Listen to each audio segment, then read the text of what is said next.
Hello, you wonderful people, and welcome to another episode of Super-Fanta-Fi. This being a show where we talk about TV shows of the supernatural, fantasy, and or science fictional genre. For today's episode, I'm going to talk about the latest episode of Nancy Drew. A lot of really interesting things went down in this episode, so let's break it down. Obviously, picking up where last episode left off, we do find out that, in fact, Owen died. I was like, because the last episode, I was like, okay, maybe you find out he didn't die, maybe, oh, nope, he died. I was like, that sucks. And especially this has hit Nancy hard because, I mean, even Ace brings it up later on. She's literally had so much thrown at her at once. She finds out her parents aren't her parents. She finds out that Lucy Sable was her mom, and her mom, now it's like, oh, knowing all the tragic stuff that happened to Lucy, now you realize that all that tragic stuff happened to your mom. Now you're finding out Ryan Hudson's your dad. Just like so much of your life has been a lie. And you know, now this happens because Owen was supposed to be her escape. It's like she's with Owen and then she'll be able to, like, she was going to go away with him for a while. Just needed a break from everything and just to have that kind of take it, especially because she blames herself because, you know, Listman is asking her questions and she's like,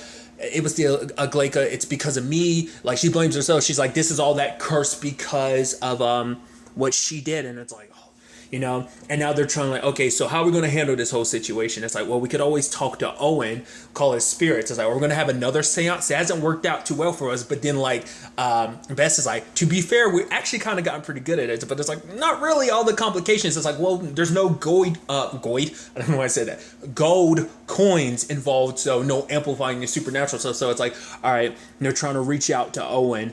And but Owen doesn't pop up, the Aglaika does, because Aglaika's like, no, you're not about to get any heads up, bump that. It makes me wonder, is it specific because they try to reach Owen, or is Aglaika like, no supernatural contact with anybody? You try to talk to the supernatural world, you're gonna get me. I'm coming for you. This is a warning. Breaks the table and everything. That was super scary, you know, so that's a very interesting, you know, develop in the long run. But obviously they're trying to figure out, like, okay, so George and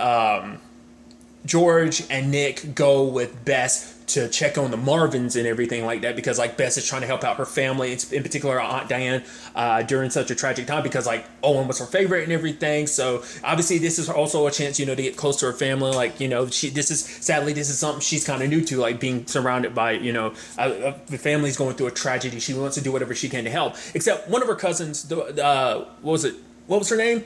She's very like picky, being like, oh, I don't know what your game is. Like, I'm just trying to help out because I want to be a part of this family, because for such a long time she hasn't really had much of a family. So, you know, now she has a family. She knew that she had a family out here. She wants to do whatever she can to help, especially Owen, because she even said it to Diane. It's like, he helped me. He welcomed me into this family. He brought me in. Like, he was so nice to me and everything. So that she also wanted to help out in that regard, because it's like she cared about Owen because he cared about her and everyone, you know. So, but it immediately shows you what kind of family this is, because a family, you know, it's even like, yeah, they all loved Owen. Granted, not as much as they loved themselves, but it's like everyone kind of like, you know,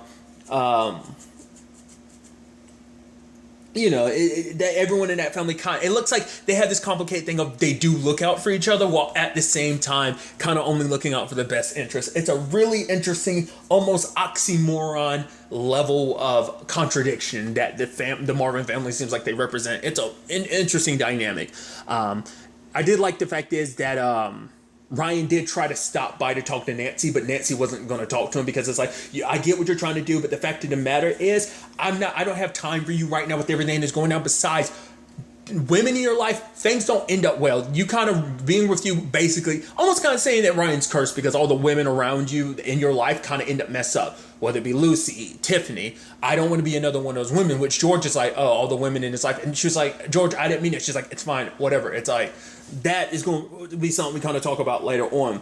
But obviously, like, Ace and Nancy went to the Historical Society, and obviously it's like there's very few things about the Aglaika. It's going to be interesting because we never got too much into, like, because the keeper lady, she was talking about the fact is that that she was going to get the last, like, sightings with the Aglaika, but it turns out no way that, because they explain, like, oh, we did a ritual and everything, but it's like, if the Aglaika came to kill Owen, all of you would be dead, because she collects souls all at once. So it's like, and then, like, and I like that line from Nancy. She's like, literally with all the supernatural shit we've been dealing with, we never even took the time to think, oh, this might have just been a straight up murder. And that was my question. Like, I figured like someone had to be behind it. I didn't think like the Agleka did it, but my thought was like, well, maybe it's just kind of like terrible timing of like, oh, this murder happens at the same time the Agleka's kind of gunning for them. Or maybe I was thinking, or maybe the Agleka manipulated someone and kind of pushed them. Like, I was more so thinking it was someone from the Marvin family.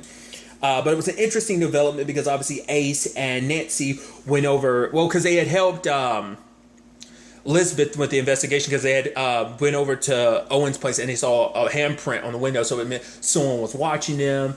And so obviously there was some stuff found on because obviously there was traces, because there was skin cells under Owen's nails because he was fighting back. He struggled against his killer, so it's like they're running against all of the Marvin family. That'll be something we're going to talk about later on, but it was an interesting development. It's not until it clicked into Nancy's head who could be potentially responsible for all of this, because I think she referenced like what they found, the substance they found on him. I think it was also on his cell phone or whatever, because Ace had looked into it. Basically, someone trying to hack into his phone, but they couldn't get the password, and they put it incorrect too many times, so the phone basically shut off for them. But basically, whatever it was that Elizabeth said they found on Owen, it's like it clicked in Nancy, and she went to look at her in her the drive shift of her car, and it's like it was hollowed out, and she had put Lucy's necklace there, but it was gone, and it's like, Josh. I was like, right. I'm like, I literally for a second completely forgot Josh is still out there. He's not dead. I completely forgot. I was like, right. Because we just kind of let that fade away, but it's like, oh. And so Nancy, trying to find Josh, decides to, go talk to Patrice, and talks to her. And now while she's talking to her and treating her like Lucy, you're like, no wonder you kept thinking of her like as Lucy, because you didn't realize it, but somewhere in your mind you kind of connected the dots. You might not even realize it, but that's why, because you looked at Nancy and you saw Lucy. No wonder why you kept looking at her, kind of thinking of her as Lucy. But she's like, I'm not Lucy, I'm your granddaughter. She's like, that's not possible. It's like, before she died, she had me. And I was like, and Patrice's like, she's like, I missed out on so much. And she's like, no, you didn't. Because, basically, missed so much of your life. It's like, no, because it starts here. And even at one point, Patrice, grandma, it's like, oh, that's super adorable. It's like, where's Josh? You gotta tell me, if Josh is here. It's like, he never left. So he's been in town the entire time. And so, that was really interesting, because it's like, right. So, Nancy and him have a confrontation, because part of me was like, but what is this all about? Why? I was like, right. I was like, you must still, I was like, what? Why did you kill Owen? Owen wouldn't give him, because he wanted to lure Nancy into a trap, but Owen didn't. Owen wanted to protect her, and because of that, Josh, he's like, I didn't want to kill him, but I did, because this is all about getting revenge against Nancy, because it's not only did you say that my sister killed herself, you got an entire court to believe that, you're protecting Ryan, that makes you just as guilty. It's like, no, I'm Lucy's daughter. She did kill herself, and before she died, she had me.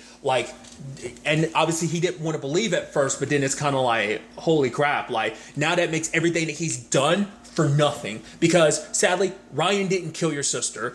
If anything, it more so falls on his dad, because his dad was the one that tried to keep them apart and made it seem like Ryan said some very nasty stuff to her, and even that hurts Ryan the most too, because it's like, she died thinking I abandoned her, So I think maybe that's why she holds a little resentment towards him, when she was a ghost. There were moments, I think, because she was still in love with him despite everything, but I think why she kind of was a little angry ghost at him sometimes is because she died with resentment towards him, thinking he abandoned her, And so it's just interesting how all the pieces come together like that. And, Josh ends up kind of falling off the edge of the roof, but he ends up grabbing on. And the thing is, Nancy standing over him, it's like, you could tell that look in Nancy's face, is she just going to let him fall? But Nancy decides, no, because despite everything, for one, she's not a killer, but also I think it's you killed the man that I love, but also I think it is a thing of you are still my uncle, and I get why you've done what you've done, because this has all been revenge. So, I think it comes from a place where Nancy kind of understands, so that's why she did. But I did kind of the gathering later on, and Ace's compliment. It was look, Nancy was a badass. She ran over to him and everything. She was yeah, ran over to him was kind of saying too much, because I was potentially thinking about letting him fall, but Nick was yeah, but it doesn't matter what you were thinking about doing. What matters is what you did, and Bess is see, we're going to handle this curse situation we've done everything. together, which obviously George is kind of like, well, my curse situation is still my own. And it's like, well, no, too bad we're kind of in this together. So I thought that was kind of a nice moment. A lot of other interesting things kind of, went down in this episode. For one, we had the whole situation with George and Nick, because George was kind of being a little cold towards him, not wanting any public displays of affection and stuff like that. It's like, what's that all about? I was like, and then like, it seemed like she got even more irritated after the whole Ryan thing. And I was like, what's that all about? Like, at first I was thinking like, it's been long enough, but I was like, you don't think she's pregnant by Ryan or something? I was like, no, that it's with all the time that's passed, that wouldn't be, but because she wants to meet up with Ryan and everything. And it's like, what's this all about? And she confronts Ryan because what Nancy said got her thinking. Because for her, I think it was always there, but it's not till Nancy said like, oh, you ruined all the women you've ever been with, that it really clicked in George's head. Like, Ryan, you ruined me. And he was like, what? It's like, but he's like, I thought, it's like, no, the fact is I was a 17-year-old kid who had a crush. You were the adult in this situation. You should have like created the boundaries. You should have been like, no, but it basically like you put me in a situation, made me think that I was like, basically you're my model of what a relationship is like, because I was your dirty little secret. Because one of the Marvins, one of Bess's cousins, was like, oh yeah, like blah blah blah. And it's like, oh, who's someone stupid enough to because she was referencing like, wasn't Whitney? Whitney was the cousin I couldn't think of. But it's like, oh, she destroyed someone's car because she was having an affair with a married man. It's like, oh, who's stupid enough to fall for, become a mistress or something like that? And she said that in front of George. And I think that hit George even more because like, because for her, she's like, I thought I was over it, but now I realize I'm not. Like, the fact of the matter is you screwed me up to the point because of, like, you being the model of, like, oh, this is what a relationship is. I'm so messed up that I think, like, oh, like, public displays of... It's like, no, she's so used to keeping her relationship a secret. Like, having public PDA with... Nick doesn't feel right to her because... And she even says it later on that she felt like she didn't deserve...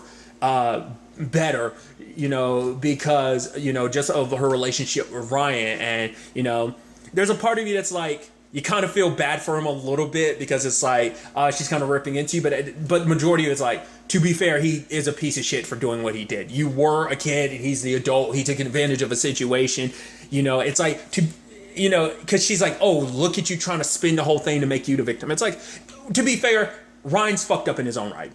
Everything in his life is very effed up. His family didn't make that any better. The whole Lucy situation, the Tiffany situation, like, there are some mad complications. So in his own right, he's effed up. And I think, I'm curious to see what this means going forward for him. Because even Ryan's like, you're 100% right. I'm sorry. It's not like... Sorry, he's not going to do it. It's not going to make up for the damage that's caused. But I'm curious to see. I think that probably is going to be something Ryan's going to think going forward. Like, do I really deserve a chance with Nancy, considering the fact is that she is 100% right, that so many people around me get hurt because I am me, I'm destructive, I ruin everything. I'm curious to see what Ryan's going to do in the end. And like, maybe he's going to give up on having a relationship with Nancy, or maybe this is going to make him strive even harder because like, no, I'm going to change. I'm going to be the better man. I'm going to be a better person. I might not be the father, that Carson is to you, that the fact is I can never fill that role. I can never be that person in your eyes, but I'm still going to try, And the fact is he's willing to try, I think speaks volumes. But there are points in times where trying isn't just enough.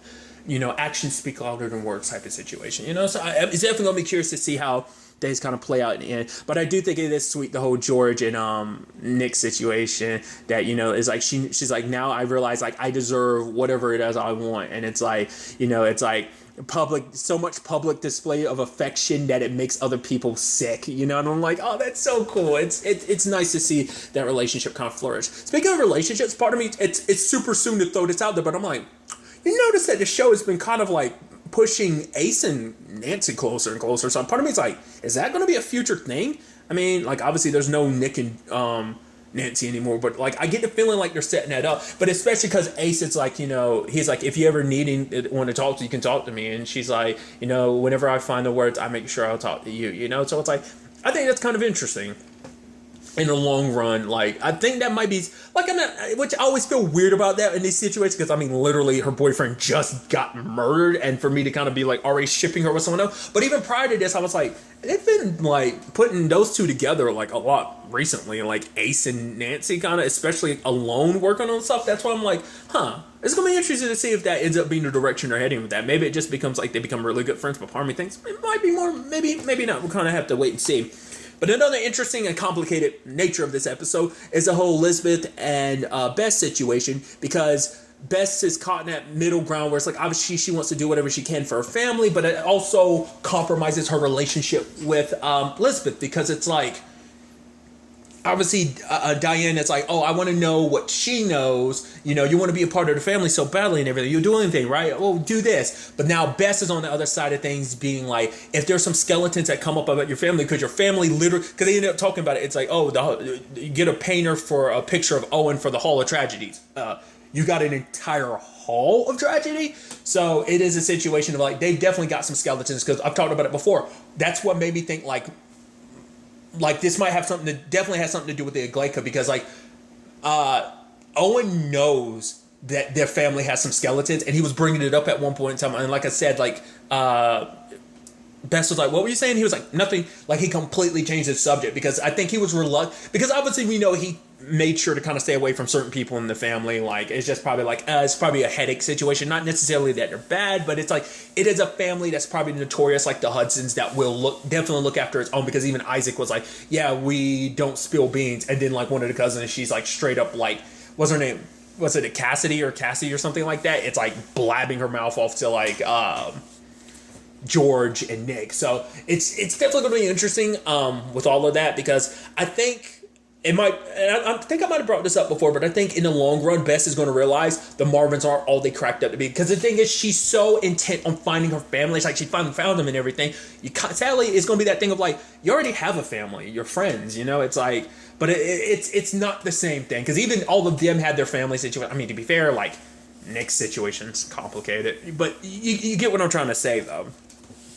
But it's like, for her, she kind of feels like she's alone in this world, but now it might end up compromising her, because now she's in that rough space of like, okay, Elizabeth wants you to spy on your family. Your family wants you to tap her to be like, oh, give them whatever information they need, which even that's kind of effed up in their right, because it's like, what kind of family would ask you to, use your relationship to their advantage, they're kind of like, oh, we need heads up about someone looking into us. It's like, oh, like the fact is that your family's worried about that means they have something to hide, so that's definitely going to be interesting. And like I said, I think that has to deal with the Aglaika, because like one of her ancestors, well, like I forgot who Diane was saying it was, he's the one that kind of painted the paints of the like Hall of Tragedy, and in one of the paintings, Best looks, and at the bottom, like if you turn the painting sideways, you see the face of the Aglaika. So it's like, it's definitely tied to the Owen family. Not the Marvin family. That's why it specifically wanted Owen's blood, because whatever the Aglaika's thing is, it has a long history with the Marvin family. But then sadly at the end, we see the Aglaika coming, like basically showing. Now, I think before it's like they had little visions. Now the visions are getting even stronger, because now they're just straight up showing their deaths. It's like George and Nick were drowning in a car. Bess was on fire. Ace was stuck on a hook. Interestingly enough, Nancy dies almost the exact same way her mom did. Or her mom had stabbed herself and fallen back and died, potentially like that. Because probably the landing is probably what fully killed her, and probably not just the stab. But the fact is, and she landed down below, and it's like, it's eerie that history would basically repeat itself like that with your mom. So that's like you kind of repeating history of your mom. So it's like this Aglaika thing is getting real bad, because like the fact is they're seeing this much means this thing is coming after them. Because the net, once again, what Keeper said, it's like when it comes after you, it's going to come after all of you. So it's also probably pissed too, because Owen because that's probably why it blocked them from talking to Owen too, because it's messed up. Because like, no, I don't get my prize. Like Owen, I don't know, because the thing is, like, because obviously there's a whole, like, because Ace was talking about the whole Tinkerbell thing of like, oh, they're leaving that bottle there hoping to, kind of catch Owen's spirit or something. But it's like, the fact is they haven't caught it, must mean either the Aglaika already got it and now it's coming for all of them. But then it's like, but I think it's more so that Owen escaped its grasp because he died by other means. He kind of got to move on without the Aglaika being able to get to him, so it's kind of blocking his passage of ever being there. Maybe, potentially, I don't know. So, but now, like I said, because things are ramping up and it's going to try and collect everyone's souls all at once. So I'm thinking all these tragedies are basically going to all happen at the same time. Like, what circumstances are going to lead to each one of their deaths, but I'm assuming it's all going to happen simultaneously. So, it's because the sad thing for Nancy, it's like, she blames herself because it's like all this happened because she was so adamant about finding out the truth about Lucy, and because of that, it's like, well, the truth ended up sucking because you found out so much more than you bargained for, and on top of that, now you and your friends' lives are in danger because of the means you went about to get the information. So it's a whole can of worms. So I'm very interested to see ultimately where all this ends up taking us going forward into the next episode. But really, that's all I want to talk about. Till the next time we meet, be happy, be safe, love life to the fullest, and enjoy it. Good day and goodbye.